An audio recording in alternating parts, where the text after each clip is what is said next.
President Trump जो है वो रिन्यूड थ्रेट्स दे रहे हैं कि हम पावर प्लांट उड़ा देंगे, ब्रिजेस उड़ा देंगे। दूसरी तरफ ये भी फॉक्स न्यूज को इंटरव्यू में कह रहे हैं कि मुआहदे के हम बहुत ज्यादा करीब हैं। दोनों तरफ की जो दर्जा हरारत है वो मजीद बढ़ गया है। पाकिस्तान बहुत खुल के कॉल आउट कर रहा है कि यहाँ पर इंस्टिगेटर कौन था, कि we stand with the victim and we stand against the अग्रेसर।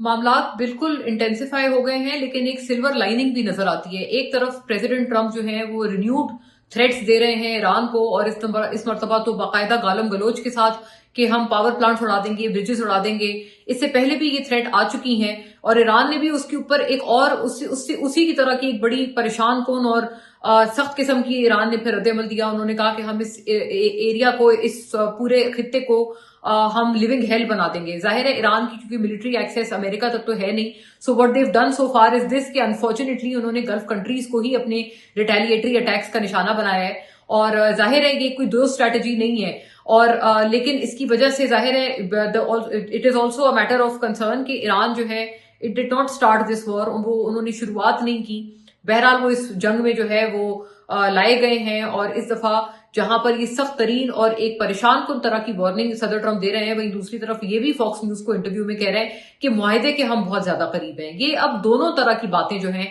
प्रेसिडेंट ट्रंप की तरफ से आ रही हैं। एंड नोइंग हिज पर्सनैलिटी, ये कोई अनयूजुअल बात भी नहीं है कि वो कभी किस तरह का मिक्स्ड सिग्नल्स देने के, कभी किस तरह का बयान वो देते हैं, फिर बिल्कुल उनके चंद घंटों बाद एक बिल्कुल उसके और तरह का वो बयान उनकी तरफ से आ रहा है। द पॉइंट इज कि देखिए इस वक्त need for a cease fire और ज्यादा इंटेंसिफाई हो गया है, खासतौर पर तब जब आपको पता है कि अमरीकी जहाज जब ईरान ने मार गिराए, और फिर उसके बाद जो वहां पर महसूर जो अमरीकी पायलट्स थे उनको रेस्क्यू करने के लिए जो अमरीका ने वहां पर ऑन ग्राउंड ऑपरेशन किया, और वो कई घंटों तक चला, और फिर अपने पायलट्स को बाइसगाब कराया। सो मच सो कि जो एयरक्राफ्ट आया था ये इस ऑपरेशन के गर्ज से जो लैंड हुआ था उस तक को जो है डिस्ट्रॉय कर दिया गया। तो ये जो अमेरिका की तरफ से जब ये पूरा ईरान और अमेरिका की जंग में जब ये एपिसोड हुआ है, उसकी वजह से यकीनन दोनों तरफ की जो दर्जा हरारत है वो मजीद बढ़ गया है, और जंग का जो पूरा एक जो सिनेरियो है वो और ज्यादा एग्रेवेट हो गया है। अब इसमें the point is that no more fuel should be added to the fire. इस जल्दी में मजीद तेल का काम नहीं होना चाहिए, और इस आग को, इस पूरी फायर को पुट ऑफ करने की जो कोशिश है, it is beyond any doubt के इस पूरी कोशिश में पाकिस्तान ने एक एपिसेंटर मुल्क का किरदार अदा किया है। और उस हवाले से अभी भी बताया जा रहा है कि जो टॉक्स वगैरह हैं, या जो ये 15 नुकाती मुआहदा है, या जो 15 नुकाती जो अमेरिका की तरफ से शराइत हैं, उस सारी चीजों को किस हद तक उनमें से क्या चीज डुएबल है, क्या चीज डुएबल नहीं है, इस पूरे मामले पर पाकिस्तान ने एक बहुत अहम रोल अदा किया है। अलग अलग आइडियोलॉजीज रखने वाले ममालिक को एक मेज पर इकट्ठा किया है और एक नुक्ते पर इकट्ठा किया है, विच इज दिस के हर कोई ये चाहता है कि ये जंग खत्म हो, सीज फायर हो। सीज फायर को एक कॉमन पॉइंट बनाते हुए हर अलग अलग आइडियोलॉजी रखने वाले मुल्क को इकट्ठा करने वाला जो इस वक्त मुल्क है वो यकीनन पाकिस्तान है, और ये एक बहुत अहम रोल है। चाहे भारत के या जो जितने भी जो दुश्मन ममालिक हैं उनके पेट में चाहे जितना मर्जी इसकी वजह से, इस रोल की वजह से मरोड़ उठे, but even they know the fact कि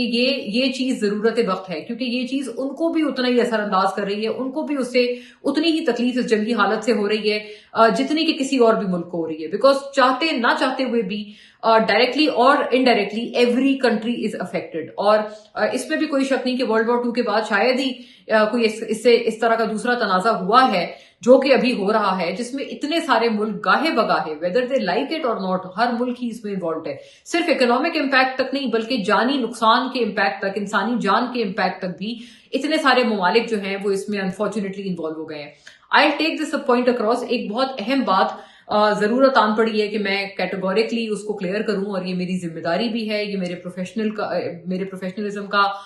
तकाजा भी है, और प्रोफेशनल इंटेग्रिटी का भी तकाजा है। एक सिटिंग हुई डेप्यूटी प्राइम मिनिस्टर और वजीर खारजा जनाब इसहाक डार के साथ जुमे के रोज अभी, और उस सिटिंग में जो वजारत खारजा में हुई, बहुत एक सिलेक्टेड एंकर्स को बुलाया गया था, और मेरा भी वहां पर होने का इत्तेफाक हुआ था। और वही बात है कि वहां पर ज्यादातर जो गुफ्तगू थी वो थी बिल्कुल ऑफ द रिकॉर्ड, सारी एक ऑफ द रिकॉर्ड बात थी। It was a background briefing, जिसका मकसद एक्चुअली ये था कि इस वक्त जो हालात हो रहे हैं, और जो पाकिस्तान एक रिमार्केबल तरह का बैलेंस स्ट्राइक कर रहा है कि जहां चाहिए पाकिस्तान को, Pakistan in every countries case Pakistan बहुत खुल के कॉल आउट कर रहा है कि यहां पर इंस्टिगेटर कौन था, और जो विक्टिम है चाहे वो ईरान के मामले पर हो कि जो ये जंग की शुरुआत हुई, या जो ये गल्फ ममालिक हैं जिनके ऊपर ईरान के रिटेलिएटरी अटैक्स चल रहे हैं, चाहे उनके पैराए में हो, हर मामले पर हर मुल्क के हवाले से पाकिस्तान का जो उसूली मौकफ है वो ये है कि we stand with the victim and we stand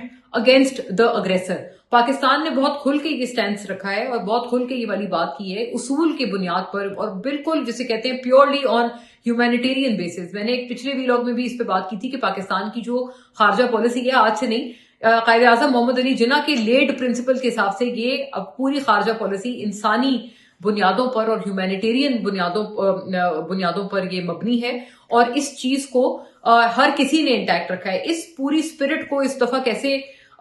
इस बहुत क्रिटिकल टाइम पर इस पूरी स्पिरिट को किस तरह से ऑनर किया जा रहा है, इस ह्यूमैनिटी बेस्ड फॉरेन पॉलिसी को किस तरह से आगे चलाया जा रहा है, और साथ साथ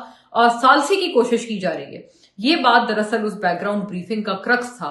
ये उसका पूरा एक जिस्ट था, जिसके तौर पर जहां पर एक खुलकर बड़े ब्रेनस्टॉर्मिंग सेशंस हुए थे, हम तमाम वहां मौजूद थे। मैं कभी अपने हवाले से भी नहीं बताऊंगी कि मैंने वहां क्या पॉइंट्स उठाए, क्या पॉइंट्स रेज किए, फिर मुझे उसके जवाब में क्या एक जवाब मिला, फिर मैंने उन जवाब के उसके पलट कर उसके हवाले से मैंने क्या एक पॉइंट किया, कहा या इजहार ख्याल किया। I would never say that because it was strictly of the record. लेकिन मैं इतनी बात भी करने को क्यों मजबूर हूं? मैं इसलिए मजबूर हूं क्योंकि इस बैकग्राउंड ब्रीफिंग के बिल्कुल चंद ही घंटे बाद कुछ बहुत मिसलीडिंग रिपोर्ट्स सोशल मीडिया पर गर्दिश करने लगी, और कुछ ऐसे तासुरात जो हैं लोगों की तरफ से आने शुरू हो गए कि जैसे कि आप ऐसे दिखाया जा रहा था कि कुछ नेगेटिव कॉनोटेशन में किसी तरह की वहां पर बात हुई है या कुछ हुआ है। मैं इसलिए as a participant of that meeting, ये मेरे प्रोफेशनलिज्म का भी तकाजा है कि मैं एटलीस्ट जो फैक्ट बेस्ड बात है मैं वो करूं। उसके बाद फिर फॉरेन मिनिस्ट्री को इसके ऊपर एक स्टेटमेंट भी जारी करनी पड़ी, और उन्होंने बाकायदा स्टेटमेंट में भी इस बात को आइडेंटिफाई किया कि misleading reports which are doing rounds on social media, and I as a participant of that meeting मैं इतनी बात भी ये करने पर मजबूर हो गई हूं कि वाकईतन वो सारी जो रिपोर्ट्स हैं, ज्यादातर 90% शुडाई से वो सारी रिपोर्ट्स जो हैं वो मिसलीडिंग हैं।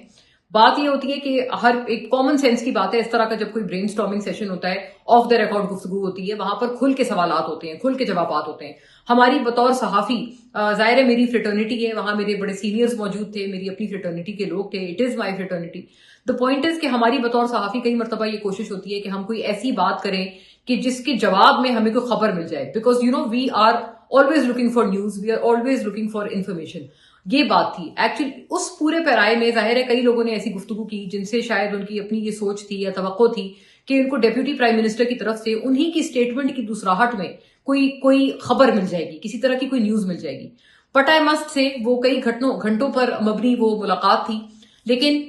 Deputy prime minister Ishaq Dar did not give away anything. कोई भी ऐसी चीज बात नहीं की गई जो कि किसी भी दोस्त ममालिक के खिलाफ कोई बात हो, या इवन कोई कॉनोटेशन भी, कोई नेगेटिव कॉनोटेशन भी हो, या फिर किसी भी तरह से कोई कॉन्फिडेंशियलिटी की, जो स्टेट कॉन्फिडेंशियलिटी है उसके तरह से या उसको ब्रीच करती हुई कोई बात हो, इस तरह की कोई बात नहीं की गई। आई मस्ट ऑल्सो रेकन कि कई मरतबा मुझे वाकई ये फील भी हुआ कि जो पार्टिसिपेंट्स थे उनकी तरफ से एक सवाल को एक तरह से पूछा जाता था, फिर जब उसका कोई जवाब उनको नहीं लगता था कि इससे खबर नहीं मिली है, तो फिर वही सवाल इन अदर वर्ड्स मुख्तलिफ वर्डिंग करके सेम सवाल भी पुटअप किया गया। बट आई मस्ट से कि डेप्यूटी प्राइम मिनिस्टर ने इस पूरी चीज को बड़ा एक स्मार्ट अंदाज में उन्होंने टैकल किया, और